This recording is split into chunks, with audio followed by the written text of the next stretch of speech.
Good morning, student. Today we'll see what is mole. Mole क्या होता है? What is mole? Mole is a number. Come, let us read about why it is useful and how it came about. The story of the mole starts with some chemical reactions. In 1799, it was discovered that elements react with each other only in fixed ratios.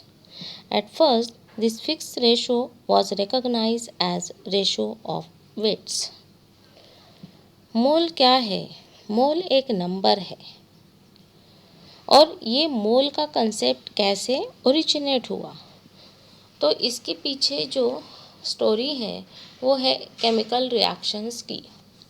1799 में ये discovered हुआ कि element जब एक दूसरे के साथ एक फिक्स रेशो में रिएक्ट होते हैं या कंबाइन होते हैं तो एक पर्टिकुलर कंपाउंड फॉर्म होता है और ये जो रेशो है उनके कॉम्बिनेशन का उसको स्टार्टिंग में वेट रेशो ऑफ वेट्स माना जाता था।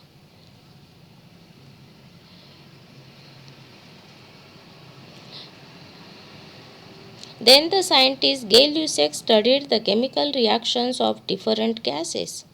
He saw that at a given temperature and pressure, the gases reacted with each other in simple ratios of their volumes, from which he derived law of combining volumes.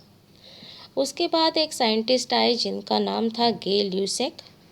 इन्होंने बहुत सारे gases का chemical reaction क्या किया, study किया और वो एक कंक्लूजन पे आए कि कोई भी दो गैसेस जब आपस में रिएक्ट होते हैं तो उनका जो रेशो है simple ratio of their volume उस हिसाब से वो कंबाइन होके एक नया कंपाउंड फॉर्म करते हैं। बट उसके लिए टेम्परेचर और प्रेशर कैसा होना चाहिए, fix. At a given temperature the gases reacted with each other, that you have to remember. At a given temperature and pressure, the gases reacted with each other in a simple ratio of their volume. Simple ratio of their volume उनको उन्होंने दिया law of combining volume. Law of combining volume का मतलब होता है कि जो भी दो गैसेस आपस में कंबाइन हो रहे हैं उनके गैसेस का वॉल्यूम का रेशो सिंपल होता है और ये कंडीशन हमें कब मिलती है, जब उसका टेम्परेचर और प्रेशर कांस्टेंट है। Law of combining volume at a given temperature and pressure. Two gases combine with each other bears a simple ratio. उनके साथ जो रेशो है कम्बिनेशन का किसके गैसेस का वो कैसा है, सिंपल रेशो। 2:4, 1:2, 3:4 इस तरह से आपको एक सिंपल रेशो मिलेगा जब दो गैसेस कंबाइन होंगे और उसी को बोला गया है लॉ ऑफ कंबाइनिंग वॉल्यूम। और इसको हमने इस लॉ को किसने पहली बार दिया है, गे ल्यूसेक। Dalton in his atomic theory had already described that elements react with each other in a definite ratio by weight. इसके पहले डाल्टन ने हमें डाल्टन प्रपोज थ्योरी हम लोग इसको पढ़ चुके हैं स्ट्रक्चर ऑफ एटम में। Dalton in his atomic theory क्या बताया डाल्टन ने कि जो भी एलिमेंट्स है एक दूसरे के साथ जब रिएक्ट होते हैं तो they bear a simple definite ratio by weight. जैसे हम बोले थे कि वाटर है तो 2 parts hydrogen combine with 1 part oxygen then you will get hydrogen. हम 3 पार्ट ऑक्सीजन और 1 पार्ट ऑक्सीजन कंबाइन करेंगे तो हमें वाटर नहीं मिलेगा। ये किसने बताया था, डाल्टन ने। Element react with each other in a definite ratio by wait, मतलब उनके वेट का आप रेशो लोगे कॉम्बिनेशन का तो वो एक डेफिनेट आएगा। But Dalton could not explain reason behind Gay Lussac's law. But Gay Lussac तो बोल रहे हैं कि उनका जो वॉल्यूम का रेशो है वो भी कैसा है, सिंपल है। Many other scientists work on Gay-Lussac's law and finally Berzelius was able to give a simple explanation. Gay-Lussac law का स्टडी बहुत सारे साइंटिस्ट ने किया बट उसके ऊपर सबसे ज़्यादा स्टडी करने वाले या कुछ कंक्लूजन उन्होंने निकालने वाले साइंटिस्ट थे Berzelius. According to Berzelius, equal volume of gases under identical conditions of temperature and pressure have the same number of atoms. बहुत बड़ी बात बोल दी बर्जेलियस ने। Equal volume of gases under identical conditions of temperature and pressure have the same number of atoms. यदि उसका temperature और pressure किसका, gas का, आपने दो गैसेस लिया है जिनका वॉल्यूम कैसा है, इक्वल है, और टेम्परेचर और प्रेशर कैसा है, आइडेंटिकल है या फिक्स है या सेम है, तो उनमें जो नंबर ऑफ एटम्स रहेंगे वो सेम रहेंगे। चाहे फिर वो कोई भी दो गैसेस हो, चाहे वो ऑक्सीजन हो या क्लोरीन हो, चाहे वो नाइट्रोजन हो या फ्लोरीन हो, हम बोल सकते हैं कि यदि उनका वॉल्यूम जो है वो सेम है, ऑक्सीजन और क्लोरीन का वॉल्यूम सेम है under identical condition of given temperature and pressure. Temperature और प्रेशर को हमने क्या कर दिया है, एक फिक्स वैल्यू में रखा है और उसका वॉल्यूम हमने लिया है। तो यदि ऑक्सीजन और नाइट्रोजन दोनों का वॉल्यूम सेम है तो उनमें जो नंबर ऑफ एटम्स रहेंगे वो भी कैसे रहेंगे, इक्वल। जैसे हम एक डजन बोलते हैं, चाहे फिर वो आपका पेन हो, चाहे वो आपके पेंसिल्स हो, चाहे आपके केले हो, उसमें नंबर ऑफ एटम्स कितने आते हैं, 12। 1 किलो बोलने से 1000 ग्राम ही होगा। चाहे फिर आपका वो दाल हो, चावल हो, शक्कर हो, उसमें 1 kg मीन्स 1000 ग्राम। तो इसी तरह से इनका कहना है कि यदि दोनों का वॉल्यूम, दोनों गैसेस का वॉल्यूम सेम है तो उनमें नंबर ऑफ एटम्स कैसे रहेंगे, same. Number of particles in 1 liter of hydrogen gas is the same as the number of particles in 1 liter of chlorine gas. इसका मतलब क्या है कि यदि आपने 1 लीटर हाइड्रोजन गैस लिया है और 1 लीटर क्लोरीन गैस लिया है तो दोनों के इसमें नंबर ऑफ एटम्स कैसे हैं, सेम है। When 1 liter hydrogen gas react with 1 liter of chlorine gas, then hydrogen chloride is formed. 1 litre hydrogen gas react with 1 litre chlorine, HCl form होता है, hydrogen chloride. Berzelius said that 1 liter of both the gases reacted completely with each other because the number of particles in both were same. उनका कहना है कि ये दो gases आपस में अच्छे से रिएक्ट होते हैं क्योंकि इनके पास नंबर ऑफ एटम्स कैसे हैं, सेम है। Around the same time, relative atomic weight of different elements were also being calculated and were being used to calculate molecular weight. उसी समय एक रिलेटिव एटॉमिक वेट का टर्म आ गया और उस रिलेटिव एटॉमिक वेट को हमने कैलकुलेट किया। कैसे? रिलेटिव एटॉमिक वेट हमने कैसे कैलकुलेट किया, and also calculate molecular weight.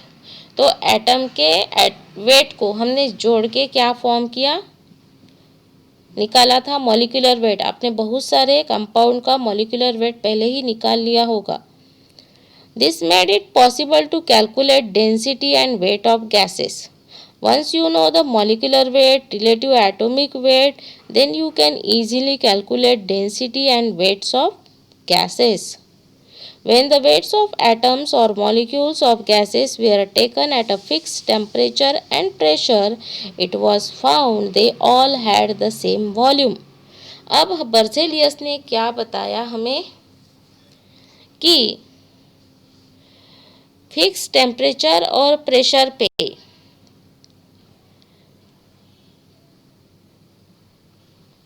Weight of atom और मॉलिक्यूल ऑफ गैसेस, आपने 1 मोल गैस लिया है हाइड्रोजन, 1 मोल गैस लिया है ऑक्सीजन, तो उनमें जो नंबर ऑफ एटम्स और मॉलिक्यूल्स वो भी फिक्स रहेंगे और उसका वॉल्यूम भी कैसे रहेगा, सेम। अब हम इसको एग्जाम्पल के ज़रिए समझने की कोशिश करते हैं। At 0 degree Celsius and 1 atmospheric pressure, the volume of 2 gram of hydrogen was 22.4 liter. ये एक्सपेरिमेंटल वैल्यू है। इन्होंने बोला है कि हमने टेम्परेचर 0 डिग्री सेल्सियस रखा है, प्रेशर 1 एटमॉस्फेरिक है और हमने क्या किया, 2 ग्राम हाइड्रोजन लिया, तब हमने देखा कि उसका वॉल्यूम कितना था, 22.4 लीटर। फिर इन्होंने क्या किया, टेम्परेचर और प्रेशर कंडीशन सेम रखा, सिर्फ इन्होंने हाइड्रोजन का जो क्वांटिटी है, वेट है, उसको बढ़ा दिया। 35 ग्राम ऑफ हाइड्रोजन क्लोराइड और गैस हाइड्रोजन क्लोराइड लिया, तो उन्होंने देखा कि उसका भी वॉल्यूम 22.4 लीटर है। फिर at standard temperature and pressure volume of 18 gram of steam was also 22.4। इन्होंने 18 ग्राम स्टीम को लिया, भाप को लिया 18 ग्राम, तो उसका भी वॉल्यूम उसी 0 डिग्री और 1 एटमॉस्फेरिक 0 डिग्री सेल्सियस और 1 एटमॉस्फेरिक प्रेशर पे कितना मिला, 22.4। If the weight of several gases equal to their molecular weight in gram are taken, they are found to occupy 22.414 liter at 0 degree Celsius and 1 atmospheric pressure. इससे हमें क्या मिला कि if the weight of several gases किसके बराबर है, equal to their molecular weight in gram, हमने क्या किया, उसका मॉलिक्यूलर वेट लिया। HCl का मॉलिक्यूलर वेट कितना है, क्लोरीन का 35.5, हाइड्रोजन का 1, तो 35.5 प्लस 1 हो गया आपका 36.5 ग्राम। ये क्या है, HCl का मॉलिक्यूलर वेट है। हाइड्रोजन गैस हमने लिया है, मतलब H2 लिया है, इसलिए उसका 2 ग्राम हो गया। और हमने स्टीम को लिया है, स्टीम मीन्स वाटर, H2O, तो 16 प्लस 2 हो गया आपका 18। यहाँ पे वाटर, यहाँ पे हाइड्रोजन क्लोराइड और यहाँ पे हाइड्रोजन, ये जो हमने 2 ग्राम बोला है, 36.5 बोला है या 18 बोला है, ये इसका क्या है, मॉलिक्यूलर वेट इन ग्राम। और टेम्परेचर और प्रेशर को हमने सेम रखा, तो हमें पता चला कि उसका वॉल्यूम कितना आता है, 22.4 लीटर। मतलब टेम्परेचर और प्रेशर आपने फिक्स रखा है, 0 डिग्री सेल्सियस, 1 एटमॉस्फेरिक प्रेशर, और कोई भी आपने कंपाउंड लिया, उसका मॉलिक्यूलर वेट उतना ग्राम में लिया, gram molecular weight, then the volume occupied by that particular compound कितना होगा, 22.4 लीटर या 22.414। After many calculations it was found that 22.4 liter of any gas at standard pressure and temperature contains same number of particle। उसके बाद और discovery होते गई और हमें और एक चीज़ पता चली कि यदि उसका टेम्परेचर, प्रेशर आपने फिक्स रखा है 0 डिग्री 1 एटमॉस्फेरिक प्रेशर, और आपने उसका मॉलिक्यूलर वेट लिया, तो उसका वॉल्यूम 22.4 लीटर आ रहा है, बट उसमें जो 22.4 लीटर वॉल्यूम में नंबर ऑफ पार्टिकल्स कितने आ रहे हैं, 6.022 10 टू द पावर 23। और ये सबसे पहले बताने वाले कौन से साइंटिस्ट थे, बर्जेलियस।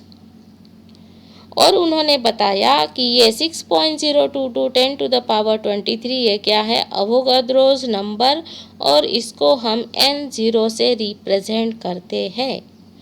क्या आपको अवोगाद्रो नंबर समझ में आया है? अवोगाद्रो नंबर मतलब क्या है, it is number of particles present in 22.4 liter volume of a compound when pressure is 1 atmospheric and temperature is 0 degree Celsius, या फिर बोल सकते हैं at standard condition of temperature and pressure the number of particles present in 22.4 liter of any gas is Avogadro's number 6.022 10 to the power 23। ये number आपको बता रहा है कि 22.4 litre volume of any gas, उसमें इतने पार्टिकल है। जैसे कि आपने 22.4 लीटर मिल्क लिया है एक कंटेनर में, और उस मिल्क में फैट के पार्टिकल्स आपको फाइंड आउट करने हैं, तो आप बोलोगे उसमें कितने पार्टिकल्स है, 6.022 10 टू द पावर 23, क्योंकि 22.4 लीटर वॉल्यूम में कितने पार्टिकल्स होते हैं, 6.022 10⁻23 और इस नंबर को बोला जाता है अवोगाद्रोस नंबर और उसको हम डिनोट करते हैं n0 से। If we repeat this calculation for solid or liquid, we can say that number of particles in gram atomic or molecular weight of any substance is 6.022 10 to the power 23। तो ये जो number है ये सिर्फ gases के लिए भी नहीं है, तो और एक्सपेरिमेंट के बाद पता चला चाहे वो वॉल्यूम हो, चाहे वो सॉलिड हो, चाहे वो लिक्विड हो, number of particles in gram atomic और मॉलिक्यूलर वेट कितने होते हैं 6.022 10 टू द पावर 23। इतने ही पार्टिकल्स उसमें होंगे। एटॉमिक वेट और मॉलिक्यूलर वेट जो हमने अभी बताया कि जैसे हमने 36.5 ग्राम हाइड्रोजन क्लोराइड लिया at standard condition of temperature and pressure, तो उसका वॉल्यूम हमें कितना मिला 22.4 लीटर। तो इस 22.4 लीटर वॉल्यूम में कितने मॉलिक्यूल्स, कितने एटम्स या मॉलिक्यूल्स होंगे HCl के, तो 6.022 10 to the power 23। In 1896, William Oswald proposed the term mole for Avogadro's number। अब ये अवोगाद्रो नंबर को रिप्रेजेंट करने के लिए एक नया टर्म ओसवाल्ड ने हमें दिया, उसको बोला जाता है mole. Mole is the Latin word for heap और पाइल। मोल एक लैटिन वर्ड है जिसका मतलब होता है हिप और पाइल। एक बहुत बड़ी, आपने ऐसे एक के ऊपर एक कॉइन का स्टैक बना, बहुत बड़ा हिप बन गया, तो उसको हम क्या बोलेंगे, मोल। Finally, in 1967, a standard definition was proposed for mole and it was recognized as the simplest way of describing extremely large number of atoms and molecule। एक एटम में, एक मॉलिक्यूल में, मतलब कितने एटम्स होते हैं, कितने पार्टिकल्स होते हैं, ये हमें डिस्क्राइब करने के लिए ये नंबर बहुत यूज़फुल हो गया। 1 मोल मतलब 6.022 10 to the power 23 Avogadro number. जैसे हम एक डजन बोलने से 12 चीज़ों को समझते हैं। 1 dozen banana, 12 banana, 1 dozen pencil, 12 pencil. उसी तरह से 1 kg sugar 1000 gram, 1 litre oil 1000 millilitre. इसी तरह से आपको याद रखना है 1 mole means 6.022 10 to the power 23 particle. जब हमने 1 मोल कार्बन डाइऑक्साइड लिया है, इसका मतलब 1 मोल में कितने कार्बन डाइऑक्साइड के पार्टिकल्स है 6.022 10 टू द पावर 23। क्या ये बात समझ में आई? Mole concept gives us the number of particles in a definite amount of any substance। 23 gram of sodium has 6.022 10 to the power 23 particles and 1 mole sodium atom। 46 gram of sodium, then it means that 2 moles of sodium। अब हम बात करते हैं, जैसे कि sodium का atomic mass है, कितना है 23। तो हमने बोला कि 23 ग्राम सोडियम में कितने पार्टिकल्स होंगे, उसका मॉलिक्यूलर वेट, एटॉमिक वेट कितना है सोडियम का Na23। तो उसको हमने क्या किया, 23 ग्राम सोडियम लिया तो उसमें पार्टिकल्स कितने आए 6.022। इसका मतलब है 1 mole of sodium atom contain 6.022 10 to the power 23। ये मोल किसके बराबर है, उसके एटॉमिक मास या फिर मॉलिक्यूलर वेट के बराबर 1 मोल। और इसमें पार्टिकल्स कितने होते हैं, तो 6.022 10 टू द पावर 23। अब हमने 46 ग्राम सोडियम लिया, पहले तो 23 लिया था, उसके जस्ट डबल किया तो 1 मोल का हो जाएगा 2 मोल और 6.022 को आपको 2 से मल्टीप्लाई करना पड़ेगा। Then you will find out how many particles are present in 46 gram of sodium, that is 2 mole of sodium. 1 mole means 23 gram. जैसे हमने 1 मोल ऑफ HCl लिया तो मतलब कितना ग्राम लेना है हमें? 1 मोल ऑफ HCl। आपको बोला गया कि लैब में से जाइए 1 मोल ऑफ HCl लेके आइए, तो आप क्या करोगे? मोल तो ऐसा कोई बाट नहीं होता है मोल का कि इसको बोलोगे 1 kg या ग्राम, मिलीग्राम। तो आप क्या करोगे? उसका मॉलिक्यूलर वेट निकालोगे। हाइड्रोजन का एटॉमिक वेट है 1, क्लोरीन का 35.5, तो आपको कितना लाना है? 36.5 gram of HCl। When teacher says you bring 1 mole of carbon dioxide, 1 mole of oxygen, that time what you have to do, you have to calculate it molecular weight। आप उसका molecular weight निकालोगे ग्राम molecular में wait में, और उतना आप lab में से लेके आओगे, तो वो हो गया आपका 1 मोल। अब ये 1 मोल में आपने लेके तो आए 36.5 gram of HCl। Fractional weight आपका फिजिकल बैलेंस है, उसके ऊपर 36.5 ग्राम आपने वे किया और लेके आए। मैडम ये लीजिए HCl 36.5 ग्राम। अब मैडम बोलती है इसमें कितने पार्टिकल्स होंगे? अब 36.5 ग्राम इतना सा सब्सटेंस है और उसमें मैडम बोल रही है पार्टिकल। क्या आप दिन रात गिनोगे तभी पार्टिकल नहीं मेजर होंगे? तो हम बोलेंगे तुरंत अवोगाद्रो नंबर इतने पार्टिकल्स उसमें है, मतलब कितने हैं? 6.022 10⁻23 इतने पार्टिकल्स उसमें है। क्या ये बात समझ में आई? 1 mole of carbon, 1 mole of carbon, carbon कितना होता है? कार्बन का एटॉमिक वेट कितना है? 12 ग्राम।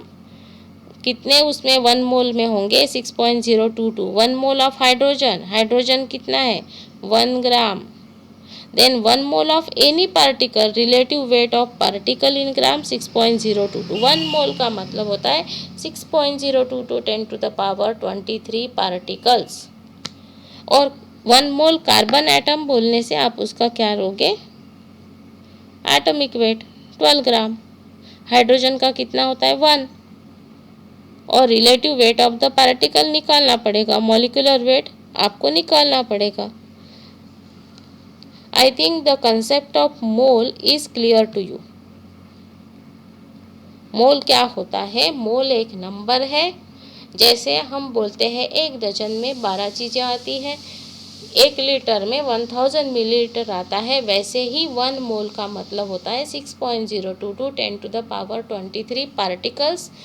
जब एक साथ आएंगे तब 1 मोल होगा, और वो कितने ग्राम में होगा? That you have to find out gram molecular weight या ग्राम एटॉमिक वेट। उसका एटॉमिक वेट आप निकालोगे। जैसे कि कार्बन डाइऑक्साइड, कार्बन डाइऑक्साइड का एटॉमिक वेट आप निकालो, मॉलिक्यूलर वेट आप निकालोगे तो कितना हो जाएगा? 12 प्लस ऑक्सीजन का कितना है?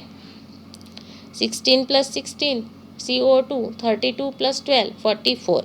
तो 44 gram of CO2 contain 6.022 10⁻23 particles. क्या ये बात समझ में आई? मोल कंसेप्ट को आप पढ़ोगे क्योंकि ये बेस है केमिस्ट्री का।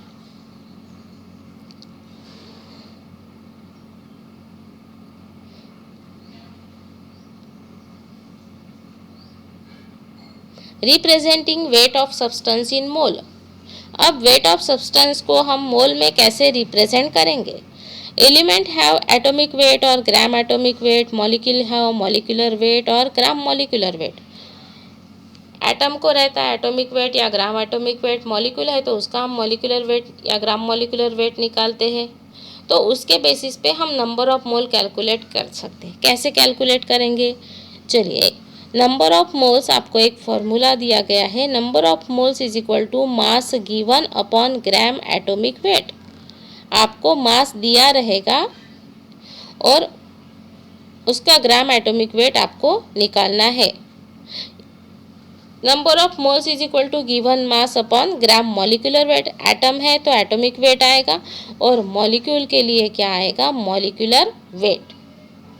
मतलब given mass upon gram molecular weight या gram atomic weight is equal to number of moles, जिसको हम स्मॉल n से डिनोट करते हैं। Let us take example showing number of particles in mole. कैसे निकालोगे? The number of atoms, molecules, ions.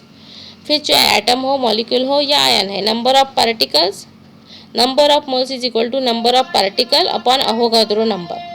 यदि आपको ग्राम में नहीं दिया, आपको बताया कि इतने पार्टिकल्स हैं, तो फिर आप फॉर्मूला दूसरा यूज करोगे, particles are given, then you use number of particles divided by Avogadro's number.